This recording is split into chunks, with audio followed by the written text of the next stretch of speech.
Did we turn the Super Bowl into another battlefield because we forgot what freedom looks like? Remember, we fight for what's right because it's time to go right.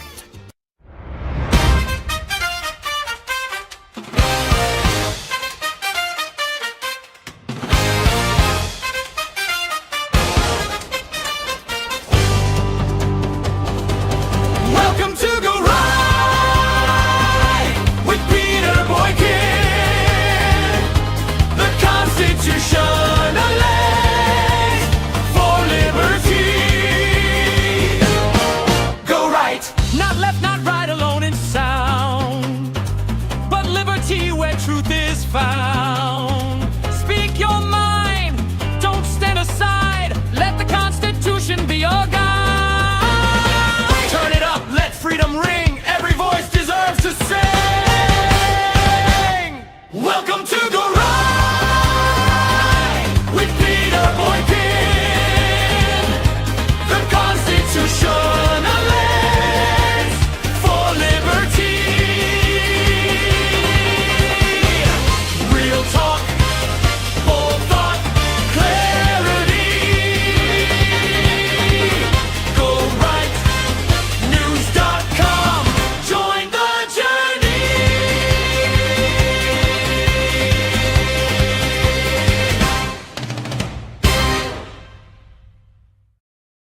Did we turn the Super Bowl into another battlefield because we forgot what freedom looks like? Welcome to hashtag Go Right with Peter Boykin. Somewhere along the way, America stopped being comfortable with disagreement. We used to argue, debate, laugh, and keep watching the same game together. Now we prejudge, pre-react, and pre-outrage before the lights even come on. The Super Bowl halftime show was supposed to be entertainment. Instead, it became another ideological battlefield long before the first note was played. And that says more about us than it does Bad Bunny. A simple truth needs to be said. We can strongly disagree with someone's political views while still defending their right to speak, perform, and express their culture. That is not weakness, that is liberty. As a constitutionalist for liberty, I may disagree, and I do disagree with Bad Bunny on issues like ICE or immigration policy. Many Americans do. But freedom was never designed to protect only voices we personally agree with. The First Amendment exists precisely because we will encounter ideas and perspectives that challenge us. Freedom is not agreement. Freedom is consistency. What happened around this halftime show revealed something deeper. Millions reacted to predictions instead of reality. Memes spread faster than facts. Some critics chose alternative halftime streams instead of watching the performance itself, yet still joined the outrage as if they had experienced it firsthand. Now that's not criticism. That is tribalism. Shared cultural moments have become loyalty tests. Instead of asking whether something was creative or meaningful, people ask whether it aligns with their political identity. When curiosity disappears, unity follows. Now I have to remind people, Puerto Rico is part of the United States. Puerto Ricans are American citizens. Their culture is American culture, whether it fits your personal taste or not. Rejecting cultural expression simply because it feels unpopular or unfamiliar or politically uncomfortable narrows our understanding of what America is supposed to be. A confident nation does not fear cultural expression. A confident nation debates it, engages with it, and grows stronger because of it. The real tragedy is not that people loved or hated that halftime show. Art has always divided audiences, especially music. The real tragedy is that Americans increasingly cannot experience anything together without turning it into a battlefield. We have forgotten how to disagree without declaring war. We have forgotten how to say, that was not for me, without demanding it disappear. We have forgotten that liberty means coexistence, not conformity. The Super Bowl once stood as one of the last shared national experiences where Americans across political lines could feel connected, even while disagreeing. When even halftime becomes symbolic warfare, it signals something deeper than cultural controversy. It signals a loss of perspective. America did not lose its ability to disagree. America lost its ability to be comfortable with disagreement. Memes replaced reality. Predictions replaced observation. Political labels replaced curiosity. People chose not to watch, not to listen, not to engage, yet they still claim certainty. Political identity became more important than shared experience. And that should concern anyone who believes in liberty. Freedom means hearing things you do not like, seeing things you would not choose, sharing space with people who think differently than you do. Liberty was never about anyone and everyone agreeing. Liberty was about learning how to stand together anyway. Maybe the real question was never whether the halftime show represented America. Maybe the real question is whether Americans still remember how to live with freedom. Because if we cannot rediscover that, the greatest loss will not be a halftime performance. It will be the shared culture that once made this country feel united, even when we disagree. And here's the truth that nobody wants to admit. America is not falling apart because we disagree. America struggles when we stop listening, stop engaging, and stop allowing space for difference within a shared framework of liberty. The moment we demand cultural conformity instead of defending freedom of expression, we abandon the very principles that made a disagreement possible in the first place. If we want unity again, it will not come from forcing everyone to think the same. It will come from rediscovering the strength to stand together, argue openly, and still recognize each other as part of the same American story. Now let's talk about what did Bad Bunny actually sing at the Super Bowl. Here's the truth behind the headlines. There's been a lot of outrage, a lot of opinions, and honestly a lot of confusion about the halftime show. And what strikes me most is how many people reacted strongly without actually understanding what was being said or even what language it was being said in. Yes, most of the performance was in Spanish. That should not surprise anyone. This was built around a Spanish album and Latin music culture. Yet some people complained that the show was not American enough, because they could not understand it, while at the same time criticizing the lyrics as inappropriate or dirty. Now that contradiction tells us something important. You cannot claim you did not understand the words and then confidently judge their content. There was even a small portion in English in salsa style performed by Lady Gaga, which seems to get overlooked by critics who insist the entire show excluded English audiences. And I've seen some past Super Bowl shows where they did actually have some acts in a different language. Now let's be honest about where the frustration should actually be directed. Artists perform what they are invited to perform. If someone dislikes the choice of the performer, the real issue is with the decision makers who select the acts, not the artist who shows up and delivers exactly what they're known for. And here's another reality check. When translated into English, many of the lyrics are no more controversial than what was already performed at previous Super Bowls or what plays daily across mainstream radio. Rap, pop, and rock artists have used poetic language, innuendo, and adult themes for decades. The difference here is not necessarily the content. The difference is that it was in Spanish, and for some viewers that unfamiliarity amplified the reaction. Now I'll probably butcher this name of the songs, but songs like Yo Quiero Solo focused on independence and autonomy. Titi Mi Pregno used humor and storytelling about relationships and nightlife, something common across pop music. Even tracks known for stronger adult themes are edited for broadcast television. and El Abidgom brought cultural commentary tied to Puerto Rican identity and social realities, blending entertainment with message, which artists have always done.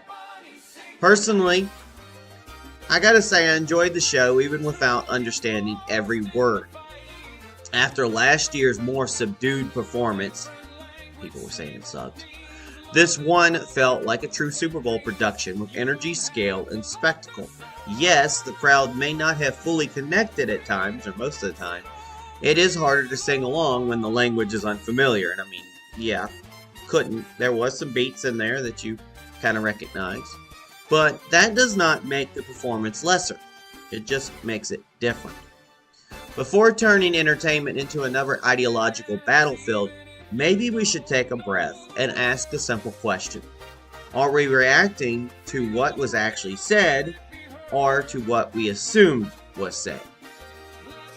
Because I want to have to remind you folks that freedom includes cultural expression, even what is not tailored specifically to us. This has been hashtag Go Right with Peter Boykin.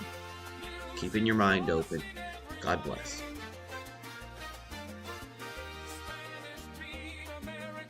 Now folks, this is on GoRightNews.com, PeterBoykin.com, and GoRightNC.com.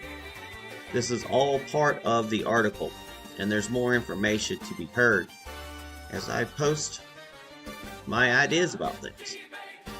Thank you for sharing this, and thank you for listening to hashtag Go Right with Peter Boykin. I've got a little bit more to talk about.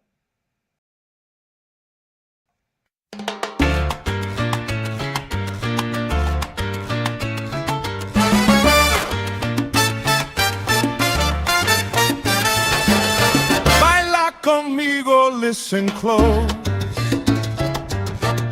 Truth behind the headlines most.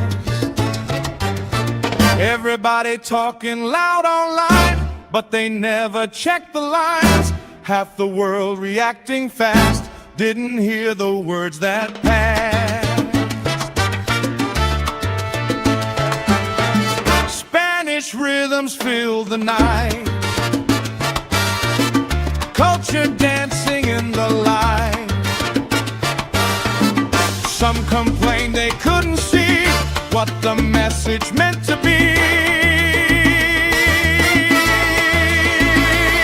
If you don't understand the song, does it mean the singer's wrong? Or maybe we just need context before we judge the beat. What did Bad Bunny sing tonight? Truth gets lost in the fight. Spanish words, global sound, freedom dancing all around. Not every lyric made for you, but freedom lets the music through.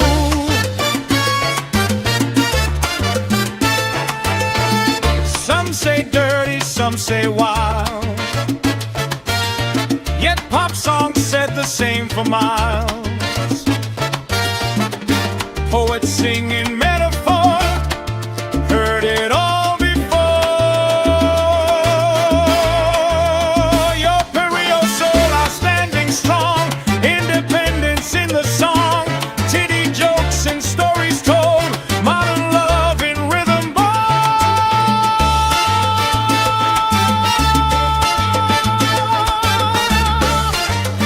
Oh yeah!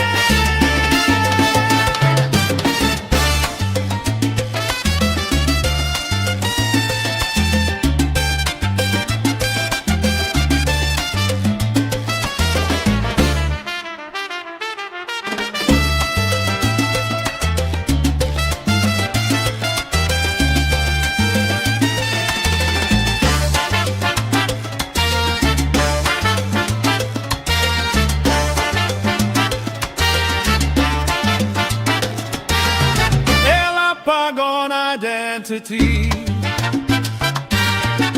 culture mixed with history. Not just party, not just sound, real stories spinning round.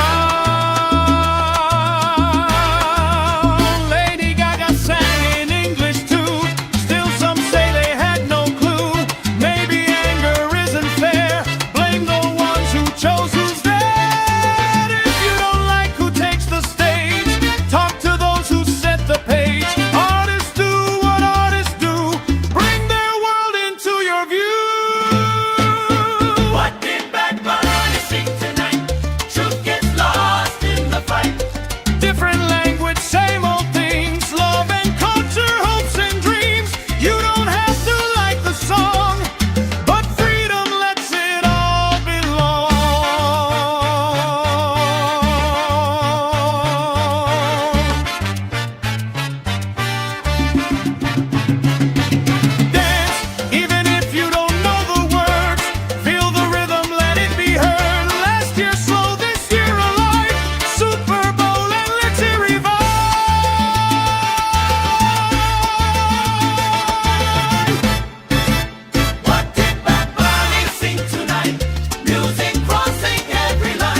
Did we actually watch the same Super Bowl? Or did politics decide what we were supposed to see before the lights even came on? There was a time when the Super Bowl felt like neutral ground. Families gathered. Political differences faded into the background. The biggest debates were about commercials, referees, or whether the halftime show lived up to expectations. For a few hours, Americans could disagree without turning everything into an ideological battle. That shared cultural space is becoming harder to recognize. Instead of discussing football strategy or performance quality, social media erupts into political trench warfare. Before the event even begins, expectations are shaped by headlines, memes, and narratives long before viewers see the performance. That is exactly what happened surrounding Bad Bunny's halftime show. Before he stepped onto the stage, predictions of controversy flooded timelines. Critics warned it would be anti-American or politically divisive. Supporters framed it as cultural representation. Many viewers formed firm opinions before the first note was played. Some chose alternative halftime streams while still criticizing what they believed the show represented. The halftime performance stopped being just entertainment and became a symbol in America's broader culture war. And that reaction reveals something deeper than disagreement about music. It reflects a shift in how Americans experience shared cultural moments. The divide is no longer purely political. It is cultural, emotional, and shaped by perception before reality. Memes predicted controversy. Critics warned of messaging. Supporters emphasized representation by the time the performance aired. Many viewers had already decided what it meant to them. That reality says more about America's political climate than it does about the halftime show itself. President Donald Trump issued sharp criticism, calling the performance absolutely terrible and one of the worst ever, arguing it failed to reflect American values and standards. Media coverage amplified the reaction as evidence of a widening cultural divide. For some critics, the debate extended beyond music into Bad Bunny's previous political positions, including criticism of ICE and immigration enforcement. Others experienced something different. Many viewers described the performance rooted in Puerto Rican culture, family traditions, and artistic authenticity. They saw heritage, community, and representation rather than political messaging. The most revealing aspect was the gap between expectation and reality. Much criticism appeared driven by assumption rather than first-hand viewing. Avoidance replaced engagement. Narratives formed before experience. This reflects a broader national shift. Americans increasingly approach cultural events through political alignment first and personal experience second. The question becomes not, was it entertaining? But, does this represent my side? National culture wars rarely stay national. They filter down into states like North Carolina, where cultural identity, immigration policy, and political polarization already shape local conversations. Many residents support strong border enforcement, while also recognizing the cultural contributions of Hispanic and Latino communities. These positions are not mutually exclusive, yet political narratives often frame them as opposing forces. From a constitutional perspective, strength lies in balancing individual liberty with shared civic responsibility. Cultural expression does not erase American values, it exists alongside them. The danger arises when political disagreement turns into cultural rejection, shrinking the space for shared experiences. When debates are driven by assumptions instead of direct engagement, we stop sharing moments together and start watching different realities entirely.